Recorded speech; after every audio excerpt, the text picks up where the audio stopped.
in American sports on the field of play, yes, he has. And I actually think it's been this way for a while. Understand, he started for 3 seasons. 3 seasons as a starter in the NFL.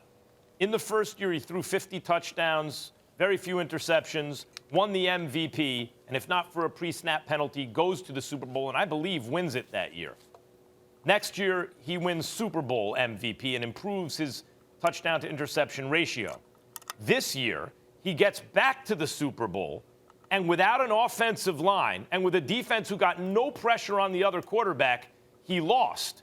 But actually, you know whose play I'm going to remember from that Super Bowl? Patrick Mahomes. Not that he was perfect, but I thought he was the most spectacular player on the field.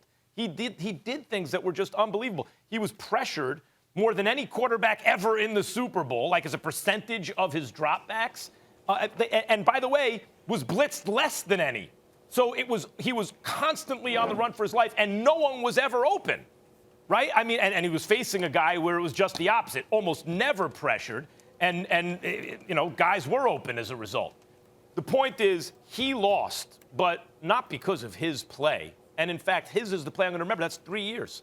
3 years, 2 Super Bowl appearances, a Super Bowl championship, 3 AFC title games, and I think only a little bad luck keeps him from being 3 for 3. I don't think there's any other player in the NFL where at the beginning of every season, we look at the team and go, we like them as at least the odds-on favorites, if not the favorites against the entire field, the straight-up favorites. I've never experienced that as a football fan until Patrick Mahomes. I think on the field of play, he is the most important person in American team sports.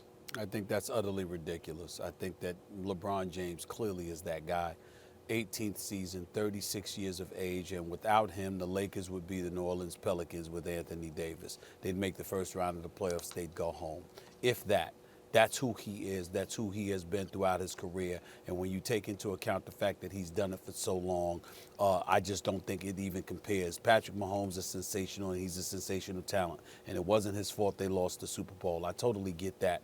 But he's not LeBron James in terms of his importance to a team. I don't think it compares. I really, really don't. The Lakers are nothing without him. I look at Tyreek Hill. I look at Travis Kelce. I look at Sammy Watkins. I look at McCole Hardman. I look at Damian Williams and those boys. I think the Chiefs could potentially make the playoffs without Patrick Mahomes. They wouldn't win anything, but I think they could potentially make the playoffs without Patrick Mahomes. I don't think that's the case with LeBron James. Wherever he goes, you're a championship contender. Whenever he departs, you fall by the wayside. And I think when you take that into account and you look at the fact that he's done it over a sustained period of time, the fact that we're even asking this question, in my estimation, is utterly ridiculous. Right now, in his 18th season, at age 36, he's averaging 25.5 points, about 8 rebounds, about 7.8 assists. He's shooting 50% from the field, 35% from three-point range. The Lakers are 24-11, having won their last 2 after losing 4 straight, primarily due to the absence of Anthony Davis and Dennis Schroeder. I just look at them right now, and I'm like, what's there to talk about? LeBron James clearly is that guy in terms of being the most important player, the most important person in sports. And that's just taken into account on the court of field of play. Off the field of play, it ain't even a discussion. Well, we're talking about, at least I am, on the field of play. And let me tell you what I find utterly ridiculous, Stephen A. Smith. Sure. The fact that in one breath you say, what would they be without LeBron James, the Pelicans? They'd get to the playoffs and knocked out in the first round, right? Then you said the same thing about Kansas City. In fact, we know what they were with Alex Smith, who was a solid quarterback then, but not great.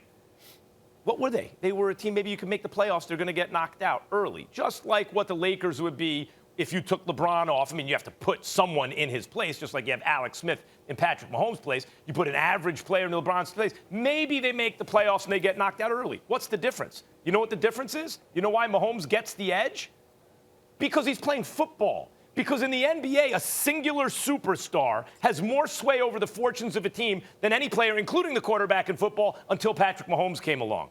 Patrick Mahomes has the kind of influence on success as though he is LeBron James or some superstar in the NBA. And I also love how when this topic comes up, you turn it into a Lifetime Achievement Award.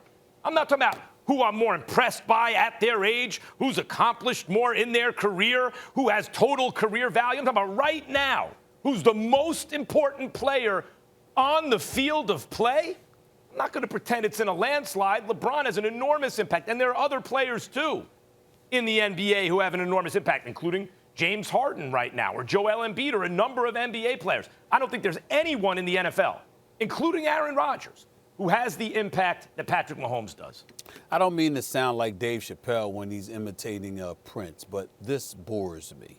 I'm not interested in this discussion. You going to make me pancakes now? I don't agree with you. Yeah, exactly. The pancakes and all of that other stuff, or, game, blouses, and all of that stuff. When Dave Chappelle was imitating, it was hilarious.